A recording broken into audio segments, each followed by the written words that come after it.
obviously they called me in for 7-on-7. Against scholarship offer. Then I went to visit this weekend and had a real good time. Really enjoyed the people and the coaches, and then kind of made a decision based off that. What impressed you the most during your official visit?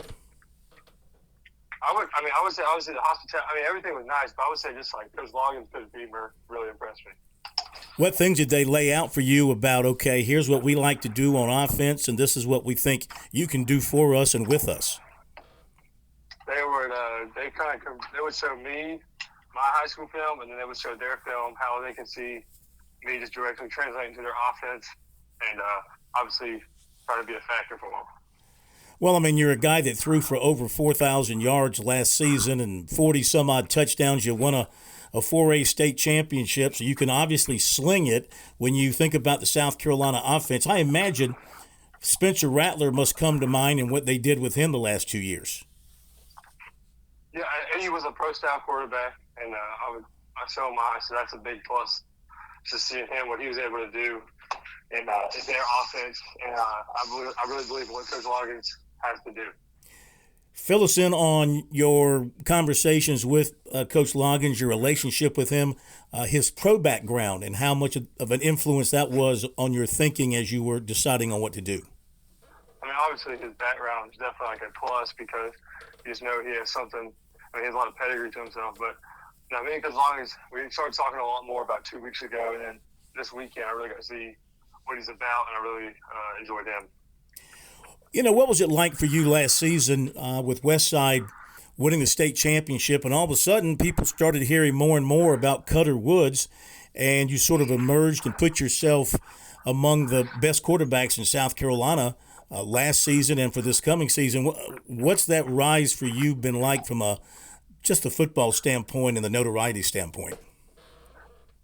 I've had a great teams around me, had a great head coach, and so which allows me, just makes me look better. But really, they're doing all the hard stuff, and it just kind of, I mean, we all work hard, but I would say I have a great team around me to help everybody shine. So you played for Scott Early for a year, and now you play for Coach Brian Lane, two very offensive-minded, quarterback-centric coaches, I would say. What's been the influences from those two guys that have helped mold you to this point? I mean, they've been great examples of men, but also coaches, and like just being able to play both of their offenses has been a blessing.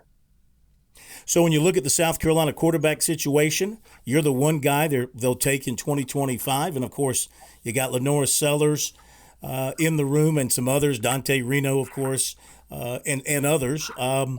So when you get there next year, what did they tell you will be like your opportunity? What do you think you can do? Is this going to be a quick opportunity for you or a situation where you need to come in and kind of learn behind the older guys? I mean, I'm definitely going to work hard and see whatever comes, whether that's sitting or playing. I'm excited just to go there and work and compete. How about getting a chance to eventually play with Lenora Sellers? How well do y'all know each other? We know each other pretty well. We train with the same quarterback coach, Coach Ramon Robertson. So we kind of know we've been with each other for a while. He's a really cool guy, and I'm excited just to be with him. Well, if you train with Ramon Robinson, you're training with the best. I mean, Yes, sir. What has he taught you? What kind of things has he done individually working with you? I think Ramon is one of the best QB development coaches I've ever seen. So I think he's just a great coach, great with the kids, has great connections to college coaches. But overall, really just, I mean, if you're really just develops quarterbacks from a young age to an old age, he's really just he's a great trainer and mentor. Is he a guy that kind of just picks you apart and works on little things to make you better, or is he more of a big picture guy? Oh, both. I mean, training sessions consist of little stuff to big stuff. I mean, he does it all. He does it all. Yeah.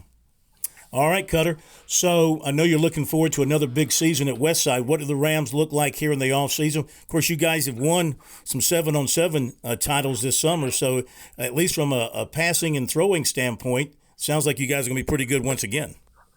Oh, yeah. The state, Marnie Weaver, Kamaris Bomar, Majay Dawson, and Trayson Evans, my tight end, Kason Shaw. I mean, we have some great receivers. And obviously some like Zeke Marshall, he plays receiver, he does well. Jamison Wilson, he's a really dependable guy. He does super good. So, I mean, have some of the best receivers in the state, and is obviously the best offensive coach in the state.